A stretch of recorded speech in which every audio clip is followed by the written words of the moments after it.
Cara, não tem jeito de uma geração, não tem jeito de uma cultura, não tem jeito de um país se desenvolver se não for, em especial, através de um povo mais educado, né? De um povo mais culto, de um povo mais inteligente. E aí, onde que foi o nosso grande erro em relação à educação nesse ponto? Bem, primeiro, durante o Hum. Império, o Brasil era majoritariamente analfabeto. Começa a República, então, majoritariamente Mas era analfabeto. comum nessa época, nesse século, era comum que nas outras nações também fossem majoritariamente analfabetos ou a gente já estava atrasado aí?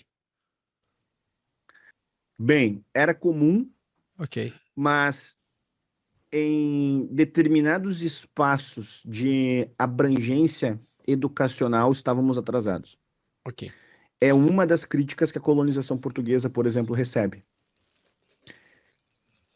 Aí entramos na República, vivendo um período denso de favelização.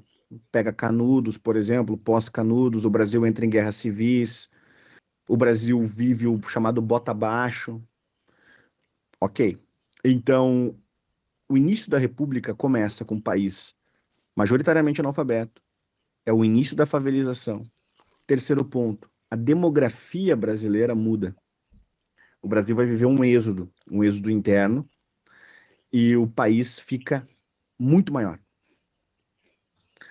Tanto que durante a ditadura militar, ou seja, pós-64 até 1985, durante esse período o Brasil vai viver um ciclo interno que ele foi tão significativo que o Brasil deixou de ser, aspas, né, um país interiorano e passou a ser um país das capitais. Então, o Brasil tem transformações muito recentes. Brasília, por exemplo, que é a nossa atual capital, Brasília foi construída durante o governo JK. O governo JK começou em estado de sítio.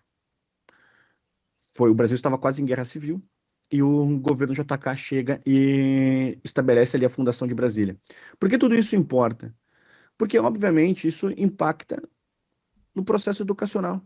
Claro. De tal maneira que o Ministério da Educação, exemplo, ele foi fundado durante a Era Vargas, que é uma ditadura, e ele foi fundado para modelar, transformar, adaptar consciências. Esse é um discurso do próprio Gustavo Capanema. Nasceu no meio de uma ditadura, nasceu como um tipo de apenso retórico muito similar a apensos retóricos do próprio Mussolini. Então, dito isso, eu não posso isolar a história educacional do nosso país, ignorando o processo de favelização, mudança demográfica, sucateamento de determinadas estruturas, o aparelho do MEC que nasce totalitário. Eu não posso ignorar tudo isso. Ainda, Paulo Freire, nesse aspecto, ele é uma extensão de um tipo de problema. Eu sempre o coloquei assim, ele não é um Everest no meio do nada. O Brasil não passou a ficar analfabeto depois Por de conta Paulo dele, né? Freire, ou antes era bom e aí vem Paulo Freire e destruiu tudo. Não, Paulo Freire acompanha uma cronologia. Acompanha uma cronologia. Ele potencializa certos problemas.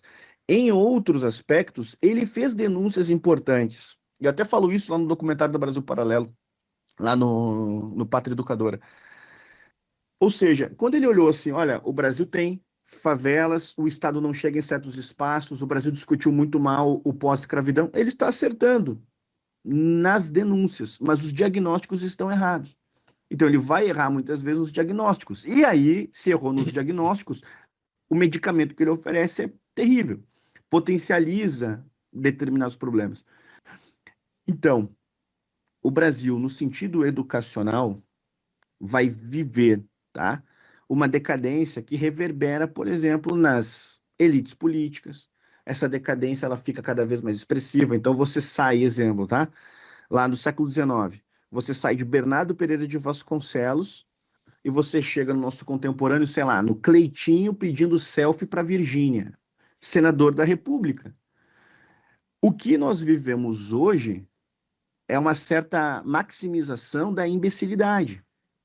Então, essa ruptura entre o entendimento, eu sou um homem da elite, eu preciso me formar, e o entendimento de hoje, não quero ter comportamento de elite, eu não sou uma instituição, eu sou um senador e sou uma extensão meramente caricaturesca do que eu entendi como povo, isso também entra dentro da discussão sobre papel educacional do nosso Estado.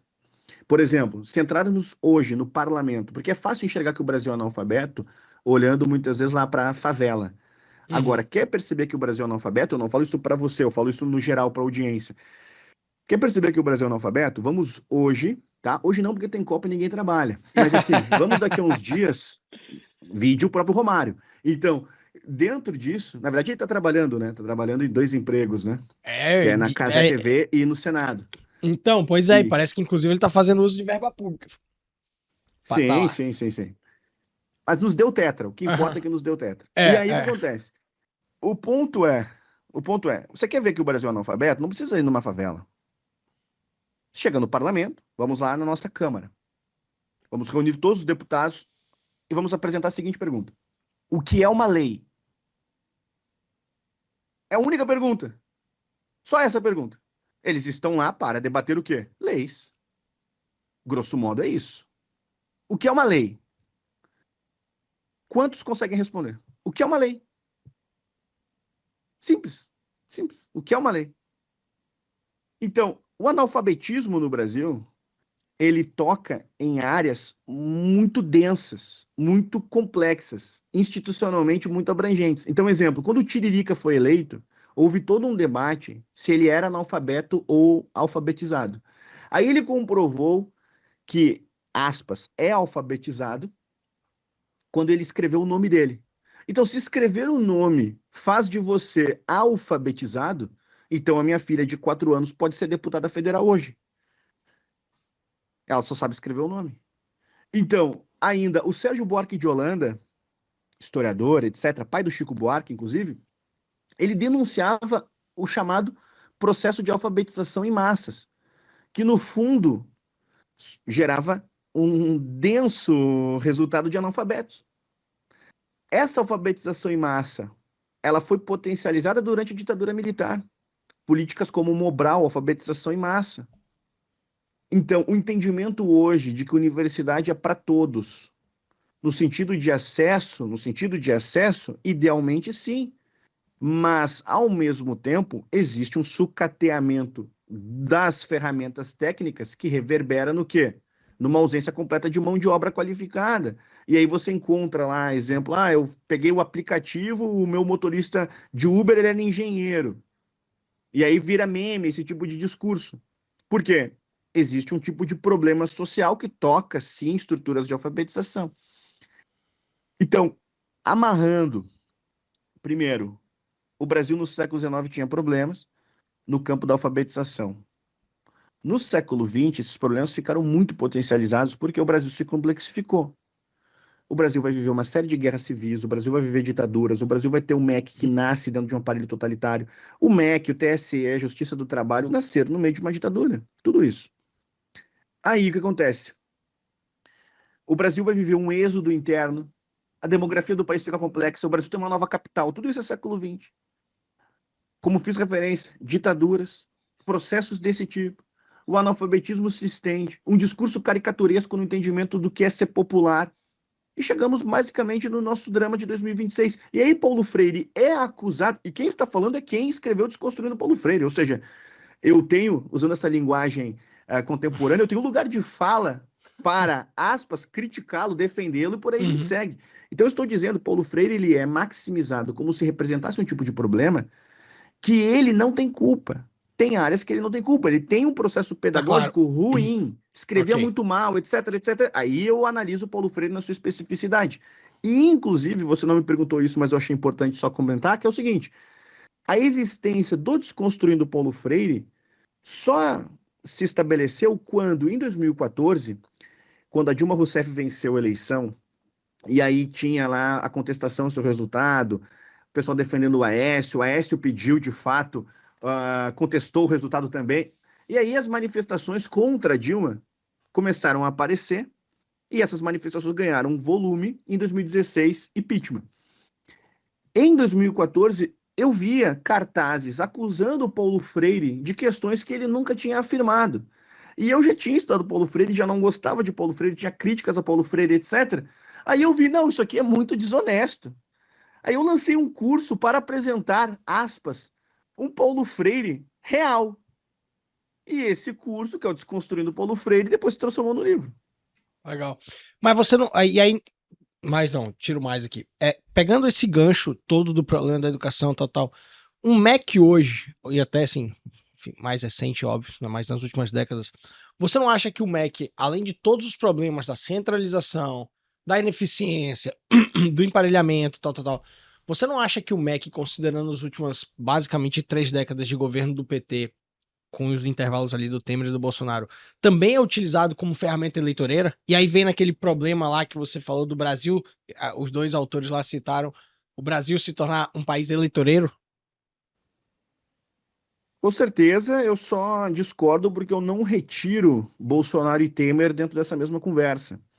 Então, quando o Boa, Bolsonaro boa, boa, boa, boa, escolheu o boa. Abraham Weintraub, por exemplo, o sujeito ia lá nas entrevistas e ficava dizendo: Ah, Paulo Freire é feio, Então, também um sujeito profundamente limitado. Então, a utilização do Bom MEC ponto. para fins políticos de instrumentalização do povo, isso também é um dado da própria realidade. Só que o discurso, exemplo, o discurso de doutrinação, ele chega no professor, o professor é a ponta. Porque eu vou dar um seguinte caso, assim. Pensa assim, tá bom, eu sou formado em História. Eu sou formado em História. Aí eu sou professor de uma escola. Ok. A minha carga horária, 40 horas por semana. Aí, dentro dessa carga horária, segundo o que o Estado determina, eu vou precisar, durante a minha semana, falar sobre fenícios, falar sobre Guerra do Paraguai, vou precisar falar sobre período medieval, vou precisar falar sobre Revolução Francesa. Logo, o MEC exige que eu seja um polímata. O MEC exige que eu tenha um conhecimento da história global, que eu seja uma Wikipedia humana, que eu seja um Google humano, que eu seja o Leonardo da Vinci. Ele exige que eu tenha uma abrangência temática que é completamente desumana. Aí o professor fica refém, e o professor bem intencionado, Uhum, do que o uhum. Estado vai entregar. E o Estado entregou lá o livro didático. Aí ele vai ler aquele material, tá, meu material de apoio. Eu vou utilizar esse material. Porque a estrutura foi feita para deixar o professor vulnerável. Olha, Aí ele vai confiar naquele material, porque ele não tem formação naquela respectiva área. E aí ele, com 40 horas por semana, tendo que trabalhar, tendo filhos em casa, etc, etc, não conseguiu revisar todo aquele conteúdo, etc. Porque ele não conseguiu de fato. Não foi porque ele não quis. E aí, nessa dinâmica, porque o contraturno de um professor também é bastante hostil, corrigir prova, etc, etc, etc, etc. E aí o professor chega e dá a aula segundo o que o Estado indicou, orientou. E aquele livro didático foi pensado teoricamente por outros pesquisadores que dominam aqueles temas, e a partir disso o professor se sente ingenuamente seguro. Resultado: a aula é doutrinária, mas o professor é vulnerável. Então, em vez de discutirmos a organização do MEC, a estrutura, por exemplo, pedagógica, como é que o ensino de história se estabelece, discussões muito mais profundas, muito mais institucionais, a liberdade escolar. Ou seja, se eu tenho a minha escola, na minha escola eu quero ensinar latim, na minha escola eu quero ensinar aramaico. Tá, que tipo de liberdade eu tenho diante disso? Que tipo de engessamento o Estado vai promover? Mas em vez de discutirmos com qualidade o homeschooling no Brasil, nós estamos passos muito atrás, muito atrás. E aí, os grupos, como eu gosto de dizer, muitas vezes os conservaloides, porque não são conservadores, são os conservaloides, que é uma mistura de conservadorismo com debilóide. E aí dá aquele resultado. Ficam ali, o professor é um doutrinador. Nem sempre, nem sempre. Muitas vezes o professor é o efeito de um processo. É o efeito. faz sentido. Não, mas ele é Faz sentido. formado, ele é formado. Tudo bem, eu sou formado em história. Agora, me peça para dar uma aula sobre os fenícios. Não consigo, não é minha área. Não é Perfeito, minha área. perfeito, perfeito, perfeito. Concordo, concordo, bacana.